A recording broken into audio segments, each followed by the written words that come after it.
먼저 저와 우리 대표단을 따뜻하게 맞아주신 이시바 총리님 그리고 일본 국민 여러분께 감사하다는 말씀을 드립니다. 지난 G7 정상회의 계기 첫 한일 정상회담을 가진 데 이어서 약 2개월 만에 일본을 찾아 이시바 총리와 다시 만나게 돼서 매우 기쁘게 생각합니다. 1965년 한일 국교 정상화 이래로 대한민국 대통령이 취임 후 첫 양자 방문 국가로 일본을 찾은 것은 제가 최초라고 합니다. 이 점도 우리가 한일 관계를 얼마나 중시하는가를 보여주는 매우 중요한 의미라고 생각합니다. 저는 취임 이후에 한일이 앞마당을 함께 쓰는 이웃이자 평화와 번영을 위해 긴밀하게 협력해야 하는 뗄려야 뗄 수 없는 동반자라는 점을 강조해 왔습니다. 또한 양국은 사회, 문화, 환경 등 다양한 분야에서 서로에게 유익하고 도움이 되는 방향으로 협력할 수 있는 최적의 파트너이기도 합니다. 기존 관행을 과감히 탈피하여 국익 중심의 실용 외교를 실천하고 양국이 미래지향적 상생 협력의 길을 함께 열어 나가고자 하는 신념 위에 오늘 일본을 방문하였습니다. 저와 이시바 총리는 오늘 정상회담을 통해 다양한 주제를 두고 허심탄회하게 논의했고 이를 정상회담 공동 결과 문서로 발표하기로 합의하였습니다. 이 또한 17년 만에 처음 있는 일이라고 합니다. 오늘을 계기로 양국 정상 간 셔틀 외교도 재개되었습니다. 이는 민주 대한민국의 복귀 이후 한일 관계가 조속히 정상 궤도에 올랐음을 보여주는 것입니다. 격식에 얽매이지 않고 수시로 방문하고 대화하는 정상 간 셔틀 외교가 한일 외교의 새로운 모델로 정착될 수 있기를 바랍니다. 오늘 회담에서 저와 이시바 총리는 한일 관계 발전 방향과 주요 실질 협력 방안, 한반도 평화와 북한 문제, 주요 글로벌 현안 등에 대해 심도 있게 논의하였습니다. 경제 분야에서는 수소, 인공지능 등 미래 산업에서 시너지를 발휘할 수 있는 협력 방향에 대해서 논의하였습니다. 사회 분야에서는 저출산 고령화, 수도권 집중, 농업, 안전 등 양국이 직면한 공통 과제에 공동 대응할 필요성에 공감하고 정책 경험을 공유하며 해결 방안을 함께 모색하기 위해 당국 간 협의체를 출범시키기로 하였습니다. 인적 교류에서는 1200만 교류 시대를 맞아 한일 청년들이 서로의 문화를 체험하고 이해하는 기회를 넓히기 위해 워킹 홀리데이 참여 횟수를 확대하기로 합의하였습니다. 안보 분야에서는 한반도의 완전한 비핵화와 항구적 평화 구축 의지를 재확인하고 대북 정책에서 긴밀한 공조를 지속하기로 하였습니다. 아울러 급변하는 국제 정세 속에서 흔들림 없는 한일, 한미일 협력이 무엇보다 중요하다는 점에 인식을 같이 하며 한일 관계 발전이 한미일 협력 강화로 이어지는 선순환을 만들어 가기로 하였습니다. 또한 저와 이시바 총리는 오는 10월 한국 경주에서 열리는 에이펙 정상회의와 일본이 의장국인 한일중 정상회의의 성공적 개최를 위해 긴밀히 협력해 나가기로 하였습니다. 오늘 정상회담을 통해 저와 이시바 총리 간의 유대와 신뢰가 강하게 형성된 것처럼 이번 일본 방문이 양국 간 그리고 양국 국민 간 진정한 신뢰를 쌓아가는 새로운 여정이 시작되기를 기대합니다. 감사합니다. ありがとうございました。以上をもちまして、日韓共同記者発表を終了いたします。우리 사랑하는 제1동포 여러분, 진심으로 반갑습니다. 이렇게 따뜻하게 맞아주셔서 우리 대한민국 본국 국민들을 대표해서 감사의 말씀을 드립니다. 대한민국 대통령이 양자 방문국으로 처음 일본을 찾은 것은 역사상 처음 있는 일이라고 합니다. 뜻깊은 방문의 첫 공식 행사로 여러분, 동포 여러분을 뵙게 돼서 특히나 더 의미가 깊습니다. 정말로 반갑습니다.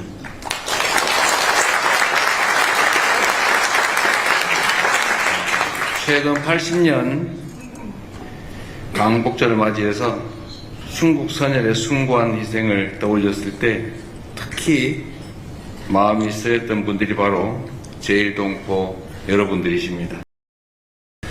28 독립선언이 발표됐던 YMCA 강당, 또 독립 만세운동이 일어난 히비야 공원, 모두 이곳에서 아주 가까운 곳이죠. 도쿄의 중심지 곳곳에 동포 여러분들의 치열했던 삶의 흔적이 오롯이 녹아 있는 것 같아 마음이 먹먹합니다. 아픔과 투쟁, 극복과 성장을 반복한 이 굴곡진 대한민국 역사에서 구비구비마다 우리 동포들의 헌신과 희생이 있었습니다. 관부 연락선, 군대환을 타고 바다를 건너와서 고된 노동을 견디면서도 꿋꿋이 삶을 이어갔던 이야기를 들을 때면 존경심이 저절로 생겨납니다. 식민지배의 아픔에 이어서 분단의 아픔까지, 광복의 기쁨도 잠시, 조국이 둘로 나뉘어 대립하면서 타국 생활의 서러움은 아마 쉽게 잦아들지 않고 오히려 더 커져 갔을 겁니다. 그럼에도 여러분들께서는 언제나 모국의 든든한 후원자이자 버팀목이 되어 주셨습니다. 고향에 나무를 심고 또 학교를 세우고 공장을 짓고 조국 발전의 밑거름을 만들기 위해서 참으로 많은 노력을 해주셨습니다. 오늘날 주일 대한민국 공간 건물 10개 중에 9개가 우리 제1동포 여러분들의 기부로 이루어졌다고 들었습니다. 전 세계에 없는 일입니다. 88년 올림픽 때도 또 IMF 외환위기 때도 역사적 고비마다 발벗고 본국에 도움의 손길을 내밀어 주셨습니다. 우리 정부는 언제나 빛나는 애국심을 발휘해 주신 동포 여러분들의 애국심을 잊지 않고 꼭 기억하고 보답하도록 하겠습니다. 그리고 직시해야 될 부끄럽고 아픈 역사도 있습니다. 위대한 민주화 여정 속에서 정말로 많은 제1동포들이 억울하게 간첩 조작 사건의 피해자로 고통을 겪었습니다. 제가 직접 만나 뵌 분들도 몇몇 계십니다. 대한민국의 대통령으로서 대한민국 국가폭력에 희생당한 피해자와 또 가족 여러분께 진심으로 위로의 말씀을 드리며 공식적으로 다시 한번 사과드립니다.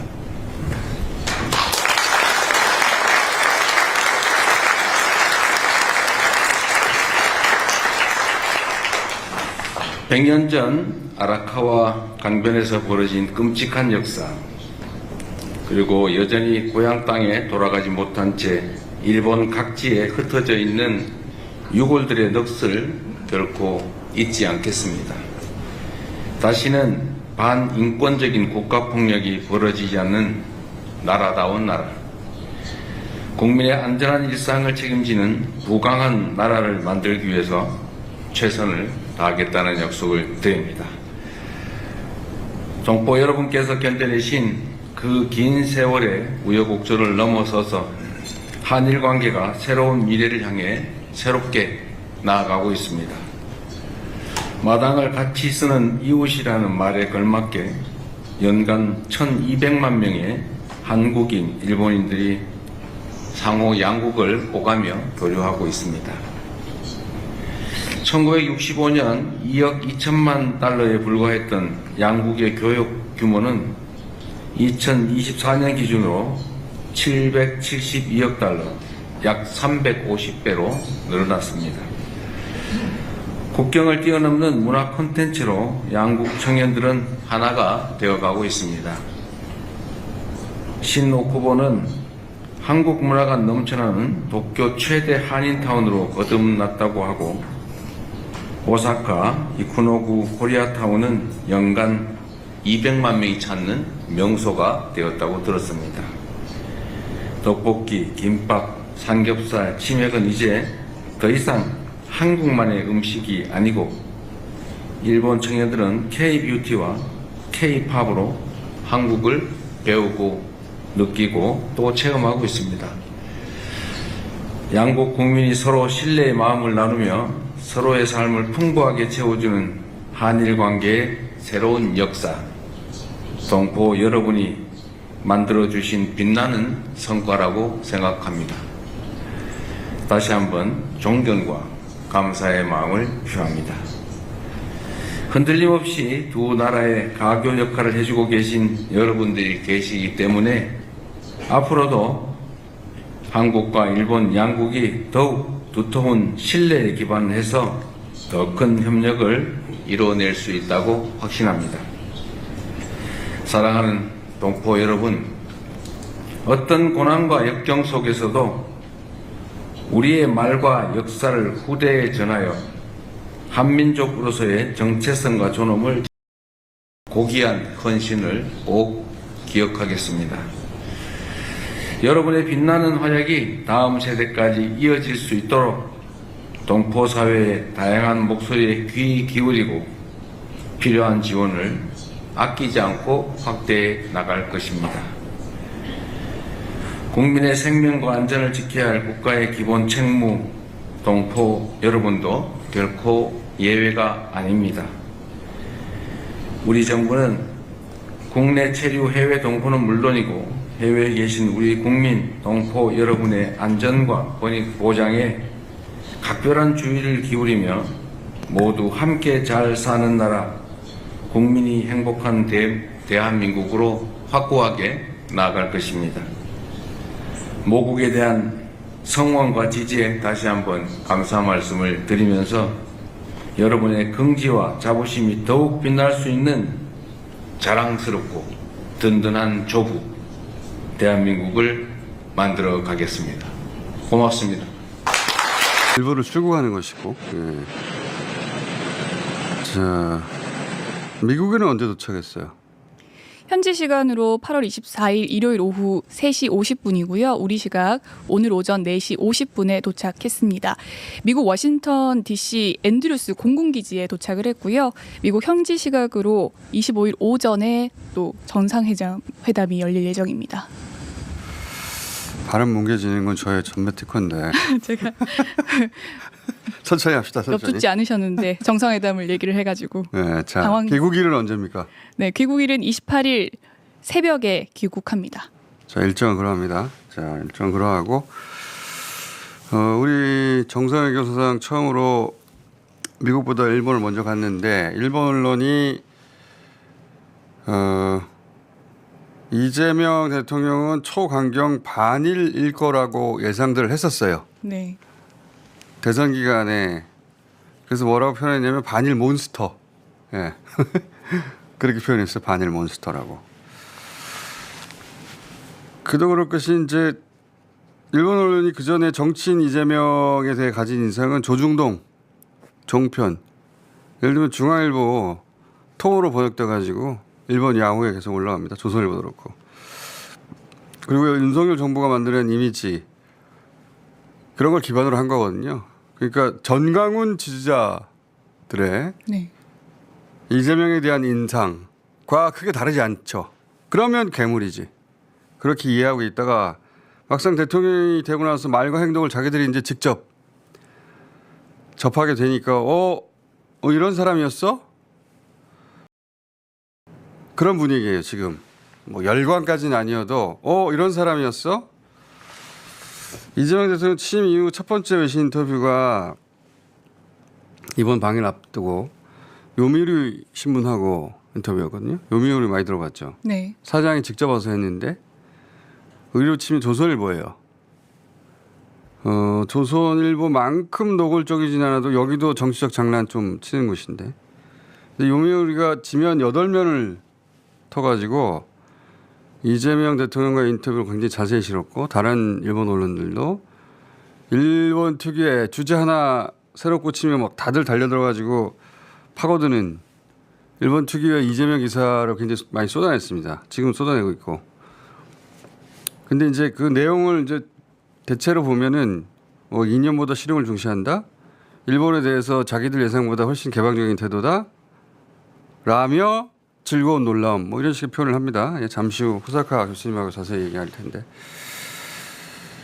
더구나 이제 트럼프의 통상을 상대해야 하는 공동의 관심사가 있잖아요. 그러다 보니까 한일의 외교적 이해관계가 요즘처럼 큰 틀에서 비슷한 적이 없었거든요. 그러다 보니 한일이 공동 대응을 하면 협상력을 키울 수 있겠다 이런 인식을 공동으로 갖고 있는 것 같고 그렇게 공동 모조를 맞추고 있는데 이런 적이 처음이에요. 근데 이재명 대통령 스타일이 외부의 조건이 주어질 때 기다렸다가 보수적으로 방어적으로 손해보지 않도록 대응하는 그런 스타일이 아니고 외부의 조건에 앞서 선제적으로 새로운 아이디어를 역제안하는 스타일이거든요.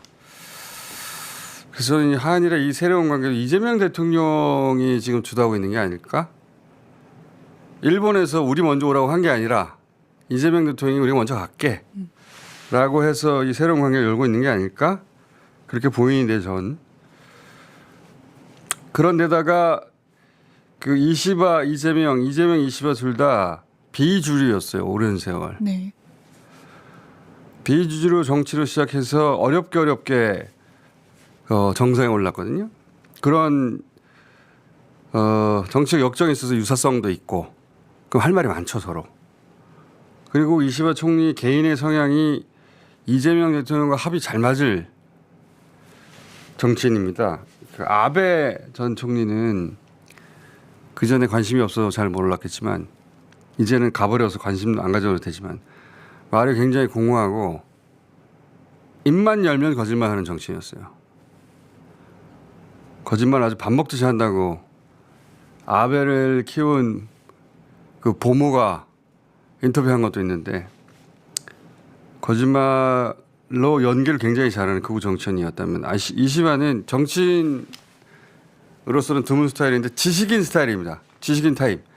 책 굉장히 많이 읽고 네. 토론하기 좋아하고 오타쿠 기질이 있어요. 모든 사안에 자기 견해가 분명한 고집도 센 스타일이고. 근데 이재명 대통령 저서에 사인해달라고 했다잖아요. 네, 23일 부부 동반 만찬 시간에 이재명 대통령의 저서를 읽었다고 일본 번역본에 서명을 해달라고 했다고 합니다. 번역본 제목이 뭡니까? 그 꿈이 있어 여기까지 왔다. 라는 자전적 에세이입니다. 그런 책 있나? 자, 이건 이재명 대통령 기분 좋으라고 립서비스 한 게 아니고 이시바 총리는 실제 읽었을 거예요. 다독으로 알려진 정치인이고 네. 공부하는 스타일이거든요. 근데 이시바 총리의 정치적 스승이 최종 학력이 초등학교로 일본 총리까지 올라간 다나카 가쿠에이라고 있어요. 우리나라는 별로 안 알려졌는데 일본에서는 굉장히 인기 있는 정치인입니다. 저 사진은 왼쪽에 있는 사람이 이시바예요. 머리 있을 때. 네.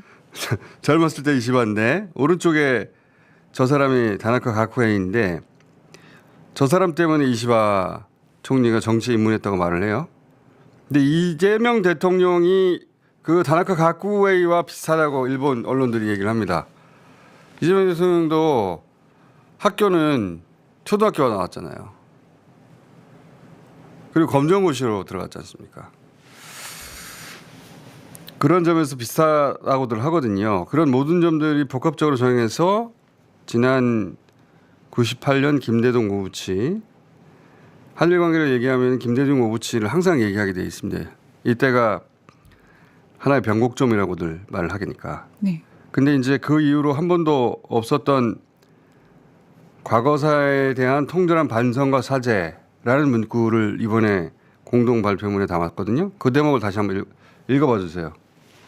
일본이 과거 한때 식민지 지배로 인하여 한국 국민에게 다대한 손해와 고통을 안겨주었다는 역사적 사실을 겸허히 받아들이면서 이에 대하여 통절한 반성과 마음으로부터의 사죄를 했다.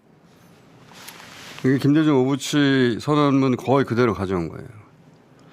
17년 만인데 이것만 해도 한일 관계가 큰 틀에서 방향 전환을 했다 하고 읽을 수 있는데 두 양반이 이제 밤늦게 통역 데리고 한참 얘기했다고 하거든요. 두 양반 다 말이 되고 생각이 되는 양반들이라 대화가 겉돌지 않았을 것이고, 예. 이시바 총리가 트럼프 대통령을 먼저 만났으니까 그 경험도 공유했을 거라고 보는데, 물론 이제 각자 국익을 대변하니까 양국 국익이 충돌하는 영역도 분명히 있으니까 모든 의제의 의견 일치를 볼 수는 없겠죠. 과거사 문제도 그렇고. 예를 들어서 공동 발표문에 자유롭고 열린 인도태평양 이런 문구 없거든요. 윤석열 때는 이런 문구가 있었는데 이 문구는 이제 아베 총리가 제안한 거예요. 2017년에.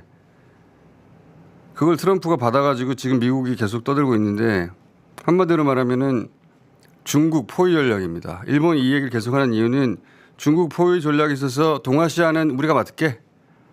일본의 돈과 군사력을 맡을게. 라며 한국을 우리 밑으로 넣어줘. 이런 구상인데 프리 앤 오픈 뭐 인도 퍼시픽이라고 합니다. 예. 여기서 이제 프리하고 오픈의 의미는 중국이 주변국들하고 영토 분쟁이 있는 남중국해, 동중국해에서 미국 군함이 자기들 마음대로 드나들겠다는 미국 군사력의 자유를 말하는 거예요. 예. 그래서 중국의 해양 진출을 막겠다. 이런 포위 전략인데 거기에 이제 어떤 나라들 끌고 들어가려고 하냐면 인도 퍼시픽이니까. 네. 인도 그리고 왼쪽에서부터 싱가포르, 대만, 육지에서는 몽골, 한국 등등의 나라들. 이들 나라들 공통점이 뭐냐면 이들 나라를 지리적으로 연결하면 중국을 포위하는 거거든요. 이런 나라들로 인도퍼시픽 그 자유롭게 열린 인도태평양 전략을 말하는데 그런 나라를 연결해서 군사적으로 중국을 포위하자 이거죠. 중국을 포위하자. 근데 인도는 근데 우리가 왜 중국 포위망에 들어가? 하고 빠져나갔고 네. 윤석열은 무슨 말인지 모르니까 지난 3년간 여기 들어가 있었고 그런데 이재명 대통령은 이런 대중국 포위망에 덥석 들어가지 않을 거거든요. 중국도 우리에게 필요한 이웃이니까. 그래서 이런 문구는 빠졌지만 그리고 모두 다 공동의 이익을 가질 수는 없지만 그렇지만 이재명과 이시바가 그 이전 가능하지 않을 거라고 생각했던 어떤 외교적 파트너십? 그런 게 가능할지도 모르겠다는 생각을 처음으로 한 일본 순방이었어요.